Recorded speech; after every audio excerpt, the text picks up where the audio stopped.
Hello, it's Giselle Shardlow again, founder of Kids Yoga Stories. Welcome to video 3 of our brand new video series entitled 4 Steps to Teaching Yoga to Children. In this video, we're going to talk about choosing 2 specific yoga practices to inspire you and light you up. Maybe you're really motivated to enjoy the benefits of yoga, but you've thought, yoga's too hard, or I don't have time to practice, or I'm not flexible enough to practice yoga. If this sounds familiar, then this video is definitely for you. And remember, even though this video series is about teaching yoga to children, one of the core tenets is developing your own practice as well, whatever form that practice takes. So let's do a quick recap. In the first video, we talked about building a strong foundation of understanding why you want to practice yoga to children. I shared how this is going to immediately help you to be a more authentic and inspired kids yoga teacher. And in video 2, we talked about opening up your creative mind, body, and spirit to explore new yoga practices. I asked you to do a little research and come up with a list of 10 yoga and mindfulness practices to step outside your comfort zone and to try new things. So if you haven't seen those videos, go back and watch them now and then come back to this one when you're ready.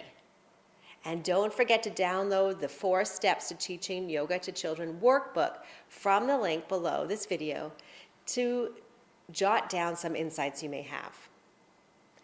Anytime you're trying to share something new with children, it can be hard. I get it, because in the beginning, everything is new. For example, you've got to find the perfect yoga lesson plans, you've got to research the history of yoga, you want to understand the basic postures, you want to learn how to meditate, and then understand how each part of yoga makes your life better. It's not easy. Ultimately, you want to get results out of your yoga practice and out of teaching yoga to kids. I get it. You want your children to enjoy yoga, and you want to enjoy sharing the benefits of yoga with them. That's why this 4 Steps to Teaching Yoga to Children is going to save you so much time. You're going to explore yoga resources that speak to you and discover how to tap into your inner yoga teacher. With that said, I do need to warn you. After watching the second video, you might be tempted to skip the research part. Please don't. Please make your list of 10 yoga and mindfulness practices before moving on to this video. Okay, so are you ready? Do you have your list of 10 yoga practices? If you can answer yes to these 2 questions, you're ready to dive in to the 3rd step, which I call action, which is to be clear. Try out a few yoga practices from your list to see which ones are easiest to remember to do, or the ones that bring you the most joy or are the most satisfying. Try not to be too serious about your yoga practice. It's not about getting it right. It's about exploring various practices to find the ones that work best for you and your schedule. It's important to find the right fit, because if it doesn't fit you, it's much harder to commit to. Once you are confident about your own practice, you'll be able to introduce children to yoga with enthusiasm, ease, and grace. And as Yoga Sutra 2.46 states, our connection to the earth should be steady and joyful. This journey isn't intended to be forced or frustrating, and it shouldn't create additional anxiety. It's a personal experience, and as difficult as this may seem, please, please try not to compare yourself with others. Everyone has their own path. Instead of comparing your practices to what others are doing, ask yourself, which 2 yoga and mindfulness practices do I love the best? Which specific elements of the yoga practice could I make a part of my life? I'll say those 2 questions again so you can record them in your 4 Steps to Teaching Yoga to Children workbook. Which 2 yoga or mindfulness practices do I love the best?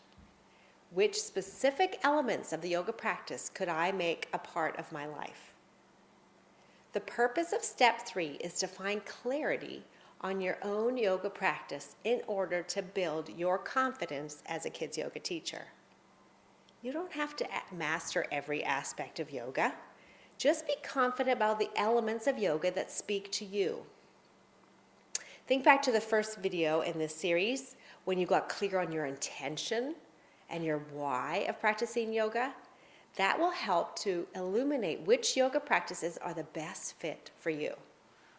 Do you see how being clear about your own practices is going to help you be a more effective and confident kids yoga teacher?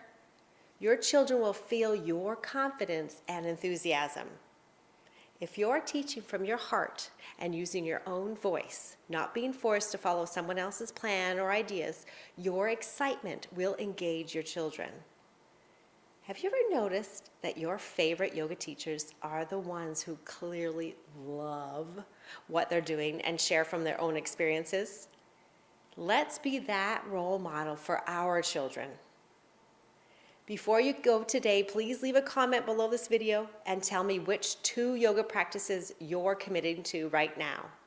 And if you found these videos useful, please share on Facebook, Twitter, or even by sending the link to your friends. In the next video and final video in our series, we'll talk about integrating yoga into your daily life, ultimately working towards building your confidence as a kids yoga teacher. Now imagine you've gotten clear on the 2 yoga practices that you love most. You're excited to get up every day to explore these practices, whether they take you 3 minutes or 3 hours a day. Imagine being excited that this is your practice and reveling in the magic of yoga each and every day. Just remember that yoga is a lifelong journey, not somewhere to get to. The beauty is in the journey itself. But most importantly, have fun! I'm excited for you, and I can't wait to see you in the next video.